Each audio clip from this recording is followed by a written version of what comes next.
Ibu-ibu sudah terjawab belum? Kenapa perempuan itu supaya taat kepada suaminya? Itu jalan tol, ya. Makanya ibu-ibu kalau punya suami, anggaplah itu sebagai pusaka, jimat. Misalnya suaminya ireng, biarin hitam. Cariin semir biar makin hitam, saudara ya.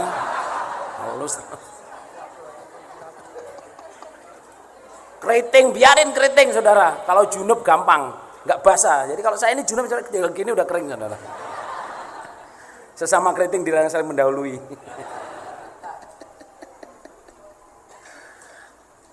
Biasanya suami sampean itu dari zaman itu jalan tol ke surga.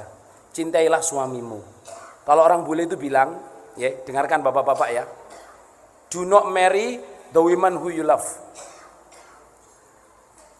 but love the women who you marry. Jangan menikahi perempuan yang kamu cintai, tapi cintailah perempuan yang kamu nikahi. Ngerti apa enggak maksud ini, Pak? Jangan menikahi laki-laki yang kamu cintai, tapi cintailah laki-laki yang kamu nikahi.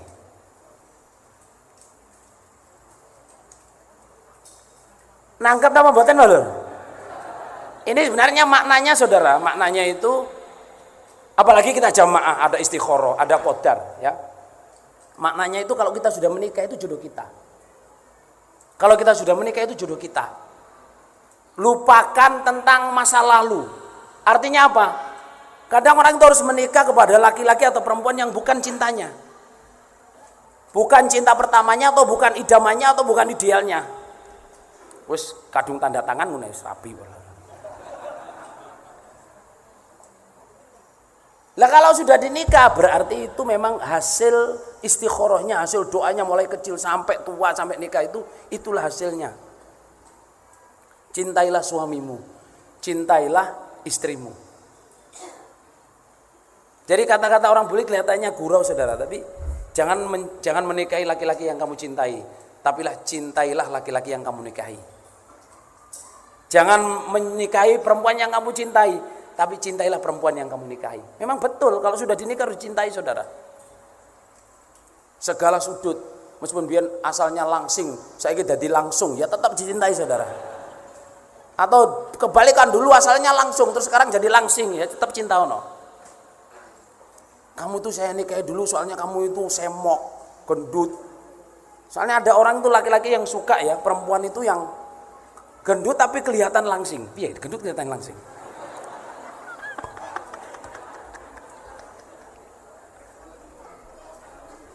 Piye gendut. Lah perempuan itu juga gitu, ada yang sukanya itu laki-laki yang kuru dempal. Apa kuru dempal itu Rasul? Kurus tapi tulangnya kelihatan. Jadi jenis kuru dempal.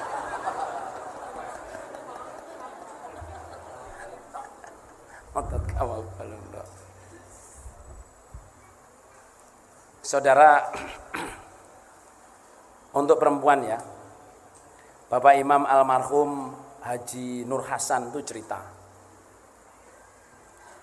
Perempuan yang bisa mencintai suaminya, menghormati suaminya, mentaati suaminya itu membuat suaminya itu derajatnya tinggi. Ini cerita ya, ceritanya Bapak Haji Nur Hasan. Judulnya ceritanya itu Drono RTT. Drono RTT. Tahu namanya laki-laki namanya Drono RTT. Saya tulis itu, saudara, cerita itu saya tulis. Drono RTT. Jadi zaman dulu itu ada orang laki-laki namanya Drono RTT. Dia mulia, naik pangkatnya karena istrinya itu sangat setia dan taat kepada suaminya itu.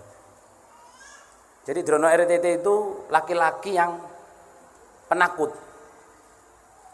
Lihat semut itu girap-girap. Oh semut, semut. Apalagi lihat ayam, lihat coro, wah girap-girap, saudara. Saking takutnya sama binatang itu, oleh istrinya itu digendong pakai gendongan di belakangnya ini. Jadi suaminya kalau nutu itu, istrinya kalau nutu itu menumbuk padi, itu suaminya digendong. Soalnya daripada teriak-teriak datang, semut, semut, semut. Ada pite. Jadi sama istrinya kemana-mana digendong, saudara. Jadi istrinya itu ini jalan surga saya, jadi ya kemana-mana saya gendong, nggak apa-apa saya terima, saya punya suami kayak gini. Nah itu. Terus dilalah saudara jamaah suatu hari itu di kerajaan situ itu tanamannya itu dirusak oleh ketek babon. Ini cerita Bapak Nur Hasan, saudara. Ketek babon itu ya tanaman-tanaman itu dirusak sama kera. Ini diusir sama bala tentara itu nggak bisa, dipanah, ditombak nggak bisa. Tetap besok balik lagi. Lah rajanya itu ngipi, yang bisa ngusir ketek babon ini namanya Drono RTT. Akhirnya dicari siapa Drono RTT ini. Nggak taunya kedengar raja. Drono RTT itu kok ngusir ketek babon. Sampai semutnya girap-girap ya. Iki perintah. Pokoknya mimpi saya harus diturutin. Dia diperintah harus ngusir. Kalau enggak dibunuh. Keluar suratnya raja itu datang. Adok pintunya, Bu. Ini perintah raja. Suami sampean diperintah untuk ngusir ketek babon yang merusak tanaman kerajaan ini. Oh, nangis gimana suami saya suruh ngusir ini. Samut aja takut ini. Jangankan lihat ketek, lihat coro loh, bengok-bengok. Kemana-mana saya gendong suami saya itu. Ini perintah. Kalau enggak suami sampean saya beleh. Pedangnya dikeluarkan. Langsung. Jangan Pak, jangan wis buatan apa-apa. Suaminya. Jobojo. Kang Mas awamu diperintah ngusir ketek babon ngono. Nek dibaleh ngono. Ya wis mbokne tak lakonane. Saya kerjakan. Syaratnya buatkan saya rumah-rumahan, gubuk di tempat yang kira-kira akan dirusak ketek babon. Tahu gubuk enggak, saudara? Kayak rumah saung, bahasa Sundanya saung ya. Lah, ikat badan saya di tiangnya itu. Jadi dia minta dibikinkan saung yang kuat. Terus badan saya ikat di situ. Jadi nanti kalau ketek datang itu saya berani gitu loh. Jadi diikat badannya saudara di itu terus tanaman itu terus malam-malam itu menjelang maghrib ini dengar udah mulai krosok itu ketek grup itu datang. Dia tuh nggak berani lihat saudara. Selalu lihat, ketek segini banyaknya dia lari loh. Dilala lari itu saungnya itu ikut saudara.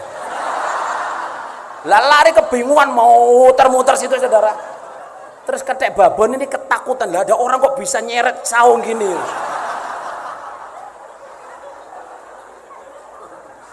Akhirnya keranya itu saudara jamaah enggak pernah kembali lagi.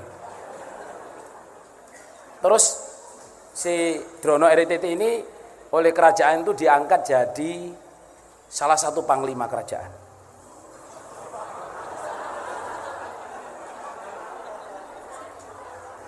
Lah ngomong pancene bojone tak lur dipanggil ambek raja wis pokoke dadi punggawane raja. Dilalah suatu hari itu kerajaan sebelah yang biasanya bayar upeti itu tidak mau bayar upeti, menantang perang. Lah keputusan raja gampang aja. Ini kerajaan ini kuat. Dia udah tahu raja itu sebenarnya kuat, tapi ini sekarang udah saatnya dia itu pengen nyerang kerajaannya Drono RTT ini. Nggak mau bayar upeti. Nah, terus raja langsung, wes panglimane saiki Drono RTT.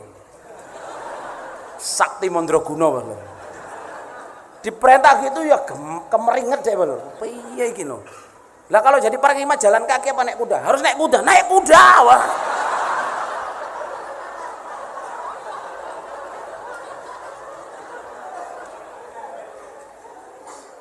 Lah terus dia bilang gini, wis ngene nduk. Gini aja, nanti tutup mata saya ya, tutup mata saya, terus kalau sudah waktunya dengnya perang itu, kamu naikkan saya kuda, kamu ikat badan saya di kuda itu. Jadi tutup mata saya, badan saya ikat di kuda itu, soalnya dia lihat kuda ya jelas girap-girap bisa pingsan saudara. Udah itu dilalah, singkat cerita itu mata ditutup, kan? Terus dinaikin kuda. Biasanya kalau perang zaman dulu itu kan nggak langsung perang, mesti jagoannya sini sama jagoannya sini. Jagoannya ini udah maju. Ayo jagoan kerajaan situ, keluarkan jagoanmu. Drone RTT ini. Keluarin, diikat itu. Orang sana ngeremehin, wah panglima ditaleni, wong ati mati ditaleni. Kan ya orang kayak orang sakit, saudara.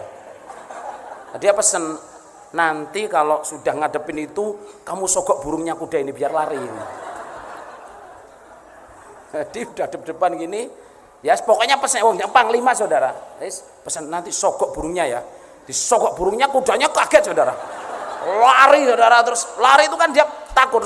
Setelah dibuka itu dia lihat, wah takut. Kudanya itu ya lari gini, terus ada pohon kelapa itu disaut, saking takutnya. Disaut itu tercabut saudara. Lah bala tentara sana lihat, tiba sakti Pak ya. Langsung kabeh mulai kalah menyerah.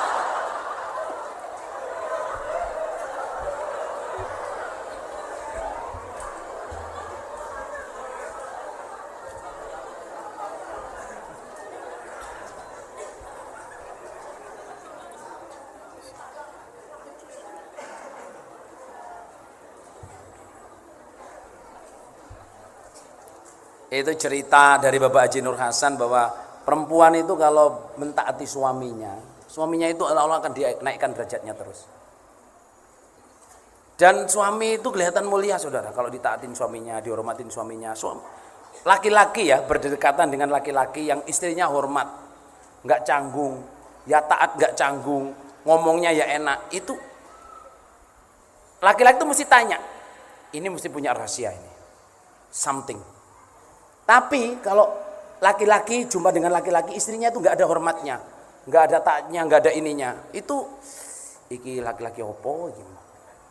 Penuh gudik kali ini. Sampai istri maksudnya kok nggak dihormatin sama istrinya itu loh. Jadi kehormatannya udah nggak ada saudara. Kemudian meskipun kayak drono RTT dengan semut takut betul. Tapi karena istrinya itu sangat hormat dan taat kayak gitu. Tapi ini ada cerita yang berbalikan di hadis kalau ini saudara. Mau cerita malih? Ngantuk kabeh.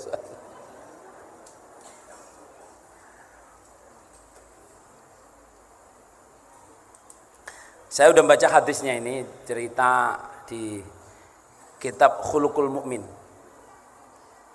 Akhlaknya orang iman. Itu ada hadis yang diceritakan oleh Nabi juga. Kebalikannya, mulianya suami menghadapi istri yang cerewet. Jadi istri itu enak dewe tapi suaminya sabar. Yo cerewet, yo enak dewe yo. Tapi suaminya jadi mulia.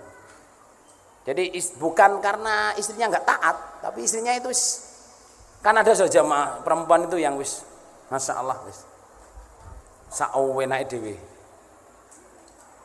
Itu ada hadis ya, ceritanya gini, ada dua orang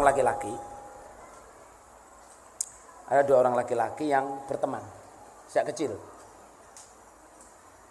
Suatu hari orang kota ini,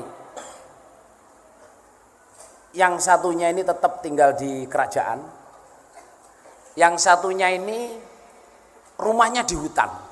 Jadi menikah dengan perempuan yang asalnya di hutan. Lah, laki-laki yang di kota ini rindu dengan temannya ini. Pengen jumpa lah, kawanku yang itu kemana sih? Tuh ya, orang itu biasanya kalau sudah berhasil itu biasanya pengen nyari kawannya. Ngoten nggih. Ya, sukses, bisa pengen reuni. Karep ini pengen reuni. Terus dia tanya-tanya ke familynya di kota, oh tinggalnya di sana. Akhirnya sampai ketemu ke hutan. Di hutan tuh rumahnya sendiri saudara. Dia duduk itu, Assalamualaikum. Waalaikumsalam, siapa itu? Saya mau cari ini. Oh kamu cari suamiku toh, masih kerja, tunggu aja di situ. Omongnya itu ya jaga peraturan, tapi ngomongnya itu nggak enak saudara. Nggak boleh masuk, tunggu di luar situ. Nanti dia datang sebentar lagi. Lu kemana? Cari kayu. Jadi taat peraturan tapi omongnya jangan masalah pokoknya. Terus dilala itu agak menjelang sore itu saja jamaah. Si kawannya ini datang menunggang singa. Di hadis itu terangkan menunggang singa yang lion itu, yang ada ininya. Terus kayunya dia itu ditumpuk dengan apa? Ditaruh di atas punggung harimau. Ada yang harimau putih, ada yang belang, ada yang tutul-tutul, itu semua membawakan kayu. Terus si yang kota ini tanya, loh, gelane awakmu sawakti. Kok harimau kamu suruhin bawa, bukan kuda, kalau kuda gak heran saudara. Kalau gajah gak heran, ini harimau bawain kayu-kayunya itu. Nggak tahu sejak saya nempat di hutan ini semua harimau itu tunduk dengan saya. Saya naikin mau, cuman dia nggak tahu saudara. Nah terus singkat cerita orang kota ini balik, berapa tahun lagi tuh pengen balik lagi, balik. Waktu bilang assalamualaikum, dia expect yang jawab itu ya suara yang cewantas tadi. Waalaikumsalam, siapa itu? Nggak gitu saudara. Waalaikumsalam, siapa di luar? Saya bu, saya mau nyari ini. Oh, mohon maaf ya, tunggunya di depan aja situ. Suami saya masih bekerja. Sopan, perempuannya sopan, enak. Ya jaga peraturan tapi sopan, enak. Gitu. Dilalah saudara mas, suaminya itu, yang laki-laki itu datang itu kurus, pucat. Badannya hitam, rambutnya ruis-ruis, mikul kayu sendiri saudara. Mikul kayu sendiri. Terus si siapa? Si kawannya yang dari hadisnya itu, kawannya yang dari kota itu tanya, loh, apa yang terjadi dengan harimau-harimau itu? Kamu sekarang kelihatan tua, kurus. Nggak tahu sejak kematian saya, istri saya yang pertama, terus saya menikah dengan istri yang kedua ini, harimau sudah pergi dari saya semua.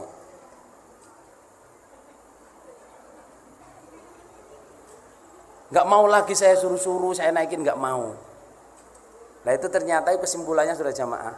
Laki-laki yang bisa menghadapi istrinya, sabar, pemaaf, meskipun istrinya cewantas, ngomongin saenake, wis tak sepuro, itu melebihi saktinya orang sakti. Hadisnya kesimpulannya gitu. Lah mang kok ngono ya sembuh pokoknya ceritane ngono iku lho. Muga-muga paring barokah. Istirahat 5 menit. Assalamualaikum warahmatullahi wabarakatuh.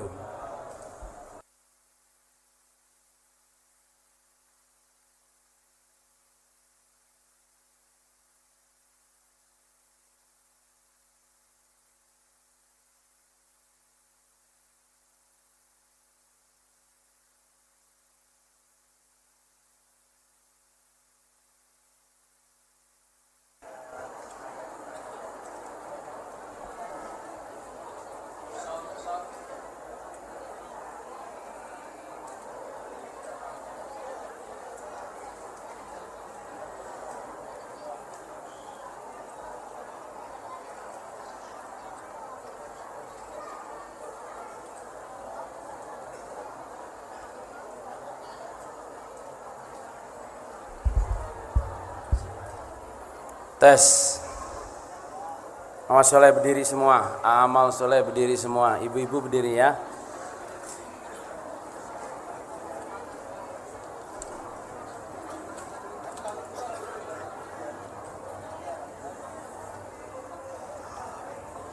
Tangannya di pinggang.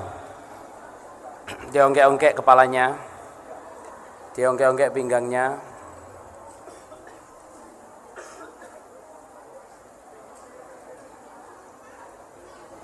Tangannya mukul angin, kanan kanan kanan, kiri kiri kiri, nendang angin 3 kali.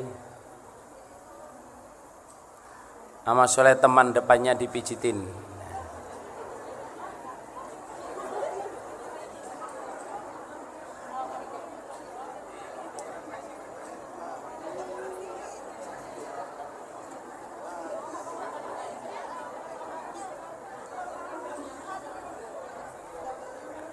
Magicnya yang enak.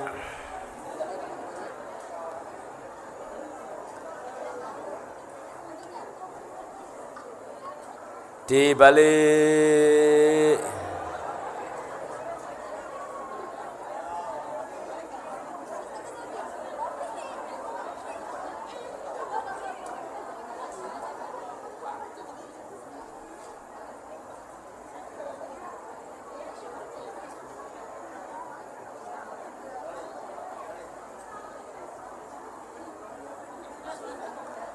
cukup, alhamdulillah, jazakumullah khairan.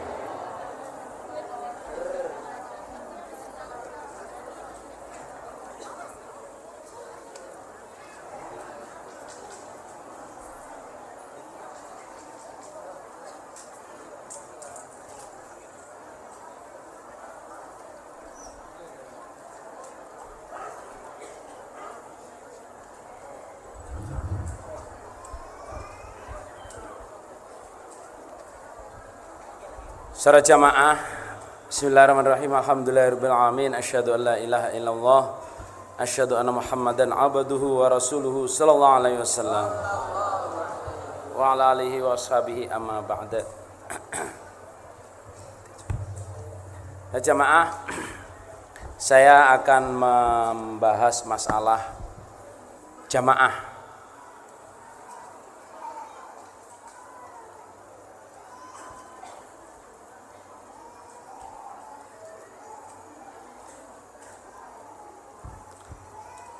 Pertama,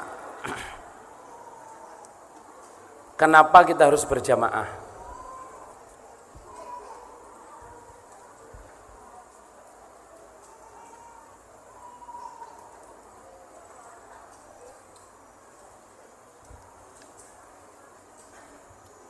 Jadi, kenapa kita harus berjamaah ini jamaah? Jamaah itu adalah perintah Allah dan Rasul. Titik. Jamaah adalah perintah Allah Rasul. Poin kedua, jamaah adalah bentuk aslinya agama Islam.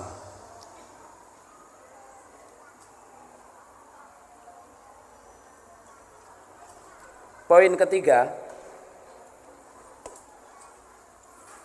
jamaah sudah ada sejak zaman Nabi dulu-dulu.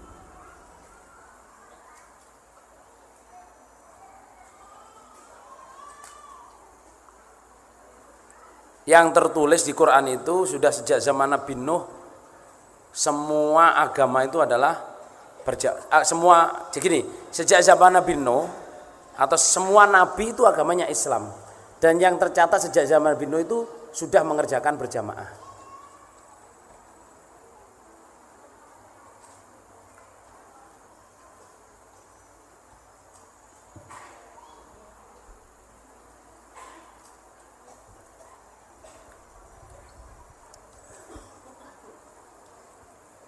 Nah, pengertian jamaah adalah, jamaah ialah orang Islam yang sudah mengerjakan Islamnya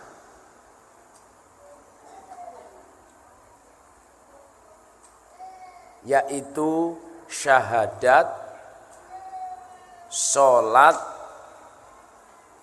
zakat, puasa, dan haji bagi yang mampu. Berdasarkan Quran dan hadis, secara mangkul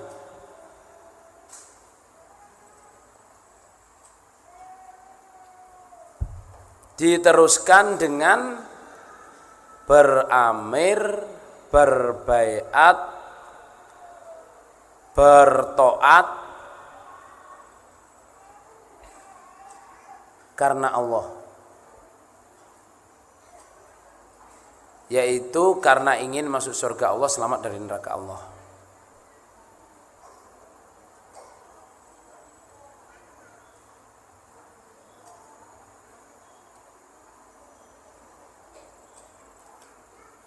Itulah yang disebut jamaah. Jadi jamaah ialah atau orang jamaah ialah orang Islam yang sudah mengerjakan Islamnya, yaitu syahadat, sholat, zakat, puasa, haji bagi yang mampu, berdasarkan Quran hadis secara mangkul, diteruskan dengan beramir, berbeat, bertoat karena Allah, yaitu karena ingin masuk ke Allah sama dari neraka Allah.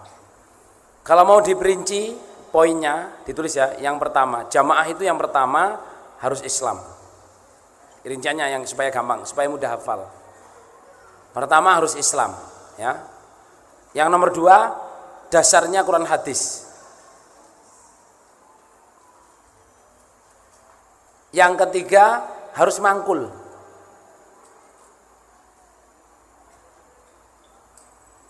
Yang keempat beramir, berbeat, bertoat, beramir, berbeat dan bertoat. Yang keempat. Yang kelima karena Allah. Karena Allah, yaitu membentuk jamaah untuk masuk surga selamat dari neraka. Bukan membentuk jamaah untuk bikin negara.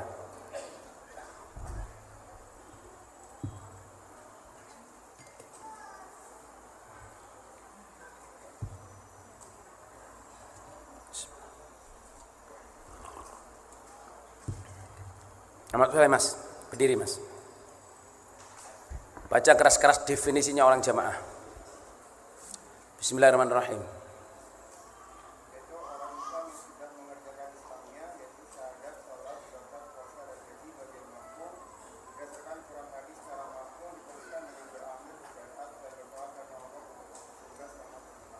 Jazakallahu khairan.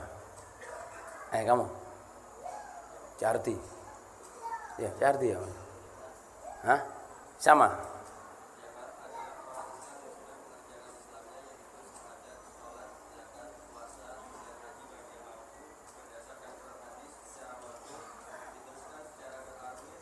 Dengan beramir. Dengan beramir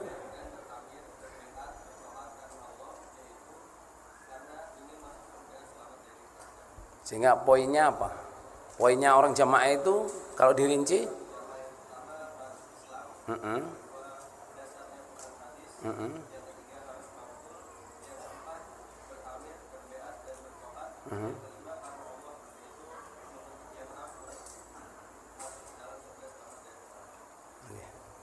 Sekarang coba ditutup bukunya. Apa definisinya jamaah? Orang jamaah ialah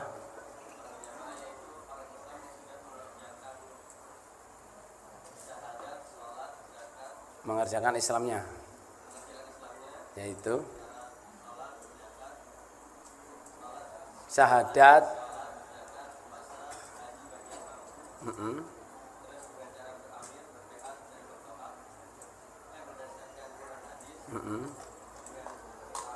secara mangkul.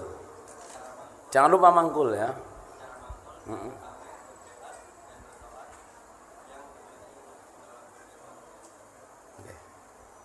Jazakallahu khairan.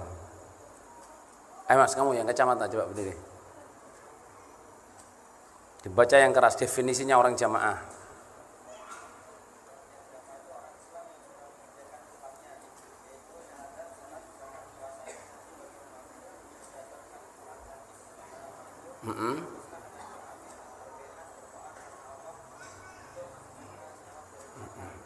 Poinnya, mudahnya.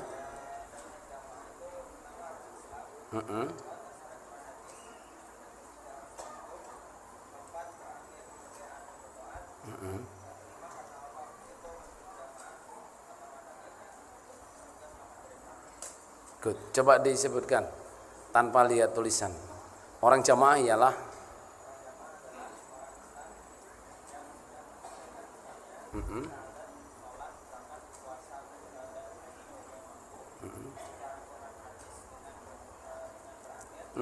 secara berbeat,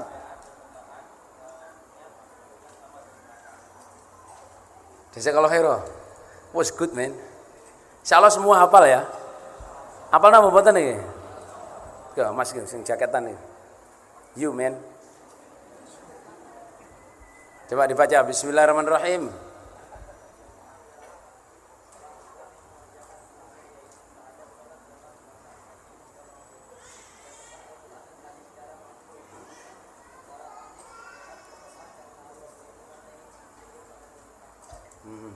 Poinnya apa? Orang Islam, orang jamaah itu poinnya apa? Pertama harus, yang kedua, ya, tiga, mangkul, keempat, yang kelima, apa? Karena Allah. Sejamaah ya. Kita tidak main-main dengan sabda Nabi yang bunyinya man aroda buhbuhatal jannah fal yalzamil jamaah. Siapa yang ingin masuk surga tetapilah jamaah. Itu kata-kata serius, saudara. Kata-kata dahsyat, kata-kata yang agung, sangat agung.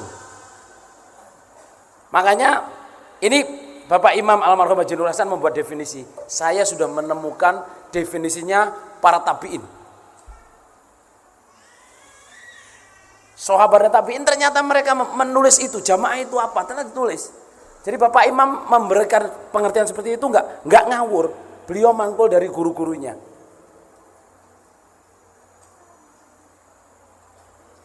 Bahwa Nabi mensabdakan yang ingin masuk surga tetap pilih jamaah. Itu bukan kata-kata ringan, saudara.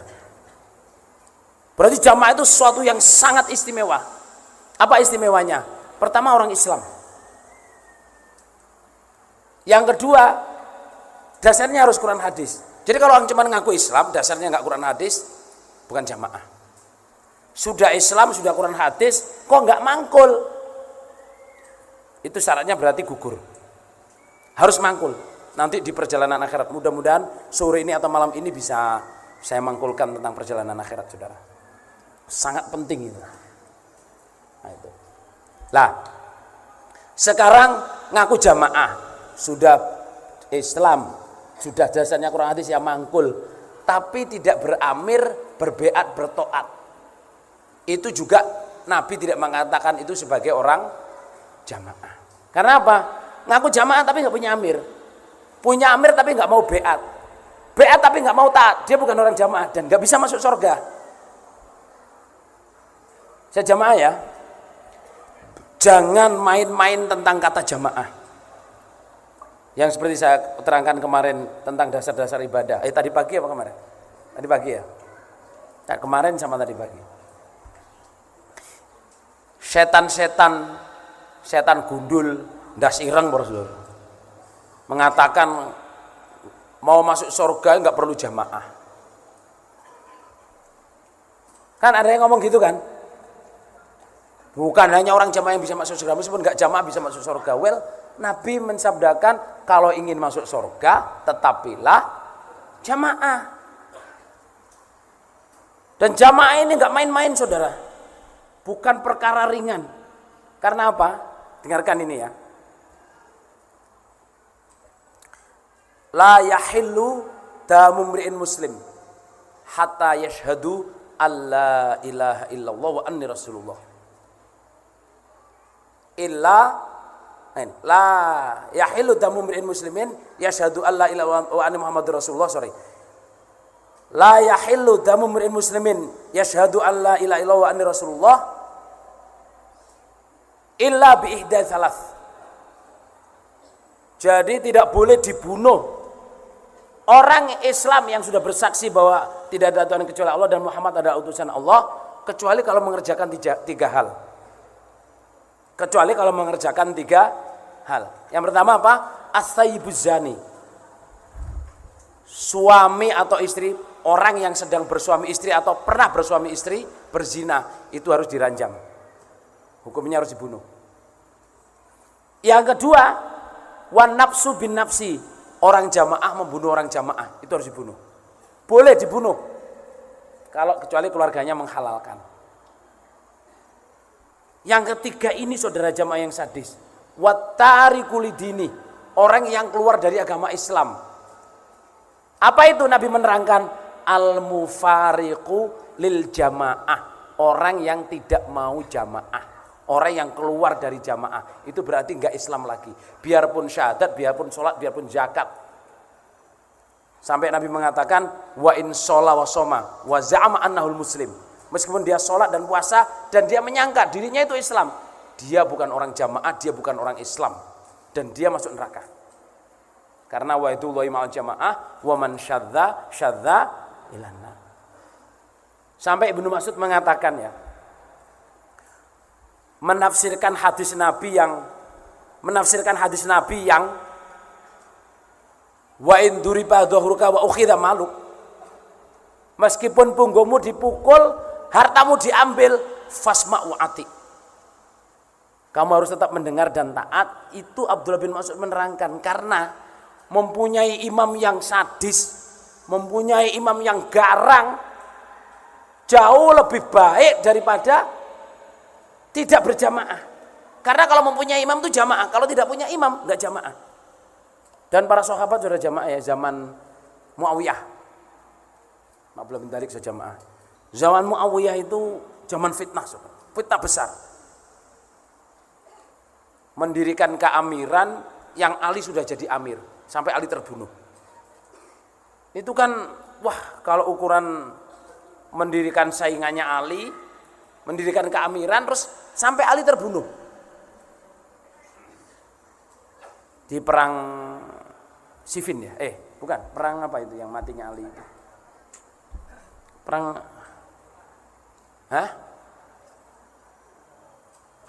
perang Jamal, Hold yang di antara itu loh, bukan Siffin kan dengan Aisyah, perang yang menyerang ke arah Karbala itu loh, Ali meninggal dunia. Lah itu sahabat berjamaah. Keamirannya Muawiyah ini sadis, saudara. Abdullah bin Umayyah itu dipotong lehernya, digantung di Mekah. Padahal Abdullah bin Umayyah ini sahabat besar. Karena dia itu tidak senang mendidik. Tapi sahabat-sahabat lain akhirnya sudah jamaah. Daripada enggak punya imam, wis punya imam enggak apa-apa. Yang penting hidup itu punya imam. Saudara jamaah, kok sekarang ada orang ngolok-ngolokin Haji Nur Hasan, Haji Abdul Dohir, Haji Sultan Aulia, mengatakan sistem jamaah ini makan duitnya jamaah, nyolongi duitnya jamaah, terus curang. Well, pertama kita nggak ngelihat. Saumpama ngelihat saudara jamaah itu, mohon maafin ya, saumpama ngelihat betul misalnya menggunakan duit jamaah, apa itu mencuri uang kita? Apa memukuli punggung kita? Saumpama. Padahal kebanyakan kita yang nggak ngelihat, katanya. Padahal yang dibenci oleh Allah adalah katanya. Cuma ngapain kita ngurusin Cak Ajis, Wakil 4, orang-orang pusat makan duit gini. Insya Allah nggak ada yang makan duit, makan tuh ya nasi, saudara. Nggak apa nggih? Masih sampean mau makan duit? Ora gelem ya mangan ya sego bros. Mas kadang kita itu terus itu duit infak, kan itu duit infak, duitnya jamaah. Iya, duit infak, duitnya jamaah. Lah kamu infak itu kamu berak ngurusin apa enggak? Sejamaah kalau kita infak saudara, apa kita mikir untuk apa? Kita mikir apa enggak? Enggak perlu mikir. Kita sudah infak, mau dibuang di sungai, mau dibakar, mau di apa? Di sisi Allah kita itu udah finish, lulus. Adapun orang yang menggunakan uang sabilillah dengan cara yang salah, itu tidak menggugurkan pahala kita. Itu urusan mereka. Lah kita kadang-kadang itu mikir, wah ini duitnya digini, well, what the heck man? Ngerti what the heck saudara? Persetan. Maksudnya itu, emang gue pikirin? Nggak usah dipikirin. Kalau kita pikirin saudara kita sedih sendiri. Kadang orang itu ya, lah yuk di pusat itu uang diceh-ceh bermiliar-miliar. Yang ngomong ini saudara jamaah nggak pernah pegang uang miliar. Proyeknya kelas kelompok ngomongin pusat. Lah kalau kelompok itu ya uangnya ya paling ratus juta gitu aja. Nonton nggih kelompok sini ratus juta nggih. Muga-muga paling barokah ya. Paling ratus juta. Lah kalau pusat ya miliar. Kalau membagi masjid ini, sini nih dihitung 4 miliar, 10 miliar. Well, memang tingkatnya segitu. Itu bukan ngeceh-ngeceh duit. Karena memang skalanya gede. Nih, di sini yang sudah pegang-pegang uang miliar-miliar. Project 30 miliar. Untuk ini. Beli paku. Anggaran untuk paku 3 miliar, saudara. Paku aja 3 miliar. Saya bangun rumah paku cuma 3 juta. Omamu sak piro. Ngerti maksud saya jamaah? Kadang itu kita skala kecil, biasa dengan skala kecil, lihat skala gede, akhirnya terus suudon. Ngapain dipikirin? Wah, uang jamaah itu harus diaudit. Kamu itu loh selalu menuduh orang jamaah ini nggak pakai dalilnya doif. Sekarang audit itu dalilnya mana? Halo, audit dalilnya mana? Harus transparan. Ya kono gaya rok sing arang-arang ketok transparan. Ngapain saudara transparan? Malah kalau kamu transparan nanti gila kamu, girap-girap. Tahu girap-girap enggak saja mah? Girap-girap itu ketakutan kayak drone RRT lihat semut itu loh. Wah. Itu girap-girap. Kita saja mah kalau ngelihat kadang ya jamaah ini ada yang keluar dari jamaah gara-gara enggak ngelihat langsung masih katanya oh wakil 4 makan duit, ini makan duit, kuda makan duit, sapi makan duit misalnya. Ngapain saudara kok mikir gitu tuh ngapain? Saya jamaah kalau mau tahu ya. Kalau di Jawa Timur ini, di pusat, di barat ini biasanya lebih. Uang infak sampean yang saman setorkan ke pusat itu saja jamaah. Itu aslinya itu belum datang sudah habis. Piye iku belum datang sudah habis? Belum datang sudah habis. Artinya so jamaah, sampean infak bulanan, persenan itu. Nanti saya terangkan persenan, mungkin kalau cukup waktunya saudara. Ya toh. Uang persenan bulanan itu yang datang di pusat itu sebulan sebelumnya ini daftar permintaan bantuan utang bangunan apa itu sudah ngantri saudara. Jadi uang belum datang itu sudah habis. Maksudnya itu uang belum datang sudah dibagi. Iya itu betul. Belum sudah habis memang, kadang malah kurang. Bantuan untuk masjid berapa miliar, bantuan untuk duafa berapa miliar, bantuan untuk pondok berapa miliar, bantuan untuk pondok mini-mini berapa ratus juta. Itu jadi uang belum datang sudah habis. Bapak Imam jamaah istilahnya itu Jerman, di Jerakuman. Datang tuh cuma tinggal doain. Sore jam 3 itu setelah daerah biasanya didoain. Uang infaknya orang se-Indonesia ini didoain. Habis itu setelah didoain udah dibagi. Semua imam desa, imam daerah itu bawa duit sendiri-sendiri. Untuk desanya, untuk kelompoknya, untuk ininya. Jamaah. Lah kadang kita itu ya dipusingkan oleh hal-hal yang seperti itu. Jamaah ini sejamaah dibuat oleh Allah udah kaya raya. Jamaah ini oleh Allah dibuat ya, punya cengkeh, punya ini. Dan tuh hasilnya banyak. Malah kita sebenarnya syukur punya keimaman yang dibelikan kebun apa sih untuk Kalimantan, Sulawesi, Sumatera, sawit. Sekarang yang dulu cengkeh, padi. Itu untuk padi itu saya punya 200 hektar itu untuk kita olah padinya berasnya untuk pondok-pondok. Jadi kita syukur sejamaah. Saumpama nanti sejamaah sampean menyesal, one day suatu hari akan datang. Akan datang hari yang duit itu tidak diperlukan lagi. Ini benar saudara. Sebenarnya sudah datang kepada kita bertahun-tahun. Bapak Imam ketika yang saya ini sejak kecil saudara ya, saya ini bapak ibu saya mubalighot ya. Saya ngelihat zaman dulu itu pembelaan ya, punya telur ya telur, punya ayam ya ayam, piring loh buat pembelaan saudara. Piring sampai nggak punya apa-apa, di rumah nggak punya apa-apa saudara. Saya ingat makan tuh pakai daun. Zaman dulu pembelaan masya Allah saudara, seadanya. Mak, goreng dok mak, ojo le, cek netes. Mau so netes mak dibeli pitik mak, cek cilik le. Mau so gede digawa. Lah nanti mak pitik mak, pembelaan le. Wis ngaplo bro, tapi gak ngaplo. Di dunia ngaplo tapi itu jadi tabungan di akhirat. Sekarang ini jamaah yang saya miris itu ketika Bapak Imam pertama kali bangun gedung Wali Barokah, Haji Abdul Zohir. Mula-mulanya jadi imam beliau membangun gedung Wali Barokah. Beliau turun sendiri, bongkarin. Saya ingat dengan Paku Bumi itu pakai celana Iwan, Eko, Mustafa, yang saya ingat itu Iwan sama Eko itu. Beliau itu pakai celana Levi's itu dilinting. Dipanggil sama Cak Dur, sini. Kamu Paku Bumi ya? Oke. Padahal udah tahu kalau itu Paku Bumi. Lah ya surga kamu kok kamu gantungkan dengan kain cuman sekian. Kalau itu turun kamu dapat neraka bagaimana? Langsung jamaah Iwan sama Eko ini kan kita ini baris gini. Jajar dengan saya kan. Batu merah yang umbal-imbalan itu loh. Saya gini loh, kok ini arek ini. Langsung pergi ke kamar itu, celana Levi's bagus itu cara dipotong nggak pakai dijahit, langsung krak dua-duanya itu balik lagi sama Soleh.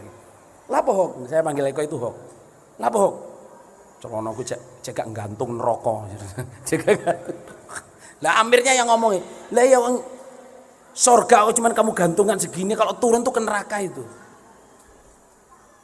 Saya ingat betul ya waktu itu Pak Doer itu bilang gini, pusat membangun gedung Wali Barokah ini tidak memerlukan uang jamaah. Itu saya nangis saudara. Karena saya ingat ibu saya, orang-orang zaman dulu itu pembelaan dimintain dengan happy. Karena apa? Makin banyak kamu membela, makin banyak pertolongan. Berarti itu pertolongan sudah buntet saudara. Satu pertolongan sudah dibuntet. Keamiran membangun gedung Wali Barokah ini waktu 2 miliar. 2 miliar itu banyak zaman itu saudara. Tidak meminta uangnya jamaah. Saya nangis soalnya apa? Saya melihat begitu, saya perjuangan dulu, saya melihat dalil Quran hadis bahwa akan datang zaman yang kamu tidak diperlukan lagi duitmu. Ya, jamaah kalau sekarang itu ada pembelaan, zaman syukur. Nanti sampean tuh bingung, duit saya mau dikemanain ini? Ya jamaah ini saya membahas beberapa orang yang keluar dari jamaah tidak memahami esensi jamaah. Tidak mengetahui bahwa Islam itu harus berjamaah. Zaman Nabi dulu itu sudah praktek jamaah. Sudah ada. Bekasnya sekarang masih ada. Orang Katolik, orang Kristen itu. Ada Pope. Ya, ada Pope ya. Apa Pope itu kalau Indonesianya? Paus. Bukan ikan paus nih. Ada paus, ada kardinal, ada apa, ada sampai bawah, ada father. Itu semua itu imam-imam saudara. Terus ada sambung jamaah, ada gereja, ada infak, ada baptis, baiat saudara. Jadi baiat dulu sudah ada, sejak zaman Nabi Nuh sudah ada baiat itu. Bukan hal baru saudara. Bahkan baiat itu mereka membuat nama baru. Memang kalau kita di baiat, misalnya kita baiat kepada Pak Imam, berarti kita lahir kembali. Namanya baru, kalau mereka dikasih nama baptis. Karena memang dari Taurat, Injil, Quran itu orang baiat itu berarti memang lahir kembali, punya nama baru. Tapi kita nggak pakai nama baru itu. Kalau orang luar tuh pakai, orang Kristen tuh pakai Franciscus Caverius, kan gitu ya. Terus Petrus, ya. Gali. Ya. Habis Petrus kan Gali saudara. Wes nggih, istirahat, sholat. Alhamdulillah jazakumullah khairan. Sampai ketemu jam 4. Assalamualaikum warahmatullahi wabarakatuh.